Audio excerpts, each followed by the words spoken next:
A condenação de Bolsonaro pelo STF expõe abuso de poder e um tribunal que virou ator político, abandonando de vez o direito e a justiça em prol de quebrar e arrebentar seus opositores, custe o que custar. Esta é a Visão Libertária, sua fonte de informações descentralizadas e distribuídas. Ajude a propagar as ideias da liberdade. Deixe o seu like e compartilhe com seus amigos. Um artigo seu pode virar vídeo aqui também, sabia? Este artigo foi sugerido por Estado Monocrático Sem Direitos, escrito por Charlie Dalton, revisado e narrado por Gordinho Caipira.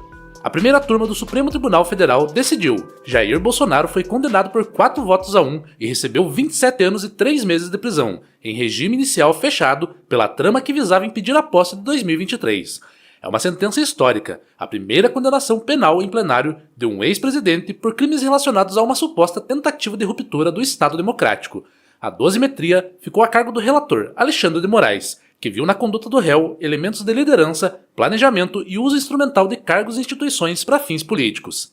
A defesa terá caminho aberto para recursos e embargos, até lá, quando ocorrer o chamado trânsito em julgado da ação, após todos os recursos cabíveis, que serão julgados também pelo próprio STF, a execução da pena não ocorrerá. Não bastasse o exagero da pena, há um detalhe jurídico essencial que parece ter sido ignorado. O Supremo Tribunal Federal não é o foro natural para esse tipo de julgamento. A Constituição estabelece regras claras sobre competências, mas o STF, movido por uma ânsia de protagonismo político, tem acumulado poderes que extrapolam sua função original. O que deveria ser julgado pela justiça comum é absorvido pelo Tribunal Máximo, transformando em instância única de acusação, instrução e condenação. Esse monopólio não é apenas ilegal, mas profundamente autoritário, pois impede a revisão por outras cortes. Essa decisão é muito mais do que um veredito jurídico. Ela projeta uma visão de poder e da justiça do Brasil atual. Por isso, é importante ir além da manchete. Devemos analisar o que mudou na relação entre justiça e poder e quais riscos essa mudança representa para a liberdade coletiva. Para entender a gravidade do caso, é útil separar 3 planos. Primeiro, as provas e acusações. Segundo, o papel que o próprio STF passou a ocupar. E terceiro, as consequências políticas e simbólicas de condenar um ex-presidente por crimes políticos. Cada um desses planos exige atenção e cada um revela problemas distintos. As acusações: organização criminosa armada, tentativa de abolição violenta do Estado Democrático de Direito, golpe, dano qualificado e deterioração do patrimônio tombado. Foram avaliadas a partir de gravações, reuniões, atos públicos e outros elementos. Aqueles que votaram pela condenação viram nesses elementos um projeto coordenado, persistente e instrumental. Já o voto divergente entendeu que as provas não amarravam, de forma suficiente, a responsabilidade criminal plena do ex-presidente. Essa divergência mostra que o ponto central não é apenas técnico, é também político e interpretativo. Nos últimos anos, o Supremo Tribunal Federal transformou-se em ator político ativo, não apenas julgador, mas também indutor de investigações, abridor de procedimentos de ofício, ou seja, por iniciativa própria, sem provocação do Ministério Público, e articulador de diversas medidas absurdas, que atingem diretamente a rotina pública do país, além de anular decisões do Legislativo. Processos como o chamado inquérito das fake news, a atuação em medidas cautelares e a comunicação direta com políticos e forças de segurança colocaram o tribunal no centro de decisões antes próprias de outros atores. Essa centralidade desmonta a ideia clássica de separação de poderes, quando juízes, que lembremos, não são eleitos, além de terem mandatos vitalícios, assumem funções de agenda política, a fronteira entre direito e política se apaga. A terceira camada é a prática da execução. O acórdão de condenação, mesmo que ainda sujeito a recursos, tem efeito político imediato. Ele redesenha a arena eleitoral, a legitimidade de grupos e movimentos e a percepção internacional sobre a governabilidade do Brasil. Além disso, fixa um precedente, que ministros do STF podem, em turma, responsabilizar penalmente um ex-presidente por atos políticos que eles interpretam como atentado ao Estado de Direito. Esse precedente servirá, daqui em diante, de referência para a litigiosidade política e para a estratégia de seus adversários. A esquerda só se esquece que um dia serão ministros de direita que terão o mesmo poder à disposição. Outro ponto que precisa ser denunciado é a tentativa de criar uma falsa equivalência histórica entre Lula e Bolsonaro. A imprensa e parte da elite política buscam sustentar a ideia de que ambos foram condenados, como se a simetria justificasse o discurso de imparcialidade. Mas a realidade é outra. Contra Bolsonaro não existem provas concretas que sustentem tamanha condenação, apenas interpretações enviesadas de falas e reuniões.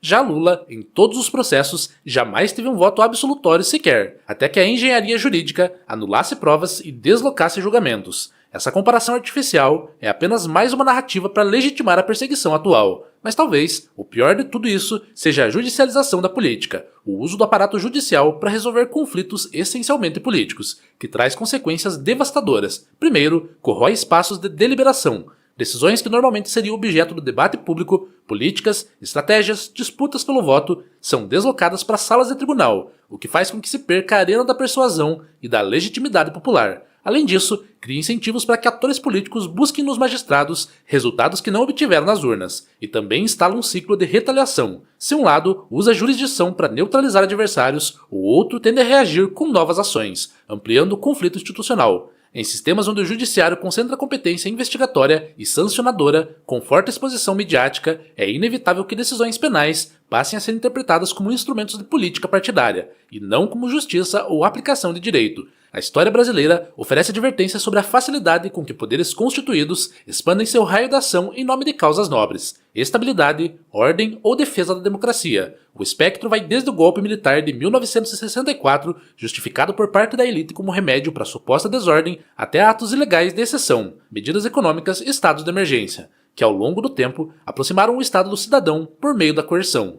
O episódio atual convoca essa memória. Aos poucos, vai se formando no imaginário popular a ideia de que Alexandre de Moraes é uma espécie de xerife do regime, aquele que define sozinho os limites da política, quem pode falar e quem deve ser silenciado. Mas nenhum poder é eterno, e nenhum abuso fica sem resposta histórica. O mesmo sistema que hoje o protege, amanhã pode virar-se contra ele. Alexandre de Moraes, assim como outros ministros que hoje usam a toga para exercer poder político, um dia será responsabilizado por seus crimes contra a legalidade e contra a liberdade. A história é implacável com aqueles que abusam de sua posição. Outro ponto crítico é a normalização da responsabilização penal de ex-governantes por posições e estratégias políticas. Se isso vira rotina, governar passa a significar mais evitar decisões que possam ser interpretadas como criminosas do que propor políticas públicas. A consequência é a autocensura. Políticos falarão menos, governarão menos e a inovação política será prejudicada. Se o estado atual da política fosse bom, isso até seria algo positivo. Mas como é necessário que o Estado brasileiro passe por uma mileização, travar a ação política pode significar impedir políticas de redução do Estado.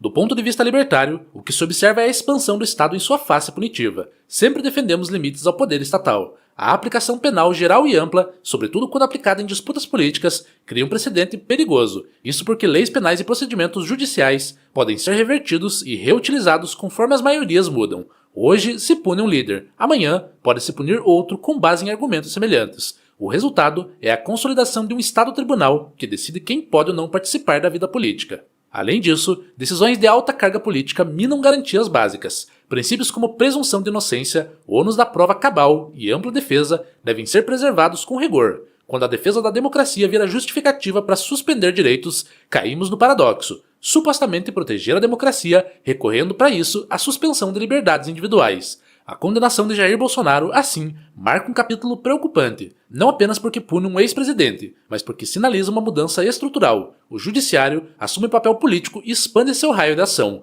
Essa mudança reduz a esfera de liberdades individuais e transforma diferenças políticas em casos de polícia. E quando processos se acumulam contra líderes políticos, a sanção penal deixa de ser exceção e passa a fazer parte do jogo político regular. Como ainda vivemos em um mundo estatista e o ancapistão não parece que virá tão cedo, é preciso pensar em alternativas que limitem o poder do Estado, dificultando a instrumentação política do direito, tais como limitar a abertura de inquéritos de ofício por cortes constitucionais, reforçar o protagonismo do Ministério Público e das polícias na investigação criminal, exigir fundamentação detalhada e colegiada para medidas que atinjam direitos políticos, acelerar e garantir recursos céleres e fortalecer mecanismos de transparência sobre decisões judiciais de grande impacto político. Se aceitarmos que juízes não eleitos definam de forma extensiva os limites da participação política, estaremos trocando debate por coerção. Tribunais devem existir para garantir legalidade e punir crimes, não para serem usados como armas em disputas políticas. O que se vê, portanto, é um tribunal que não apenas ultrapassa suas competências, mas que atua de maneira seletiva. A balança da justiça deveria pesar igualmente para todos, mas o STF demonstra ter lado e agenda. Para uns, flexibilizam-se as regras, anulam-se processos e criam-se teses de ocasião. Para outros, como Bolsonaro e seus aliados, a severidade é máxima. As provas são dispensadas e o princípio da presunção de inocência é jogado no lixo. Essa seletividade é a própria negação da justiça, e a cada dia mina ainda mais a credibilidade da corte perante o povo. A pergunta que fica não é somente se a condenação é justa, mas se a sociedade brasileira deseja um modelo em que juízes não eleitos, com instrumentos amplos de investigação e punição, tenham a palavra final ao definir os contornos do campo político. Vamos aceitar um modelo em que o judiciário, transformado em ator político, decide permanentemente quem pode participar do jogo? É hora de repensar limites, reforçar garantias e devolver ao povo a palavra final sobre seu destino político. Obrigado pela audiência. Este é um canal colaborativo. Participe você também. Cadastre-se agora mesmo em nosso site visãolibertaria.com e envie seus artigos por lá. Os colaboradores recebem recompensas em Bitcoin. Inscreva-se no canal e clique no botão da campainha para ser avisado de novos vídeos. Até a próxima!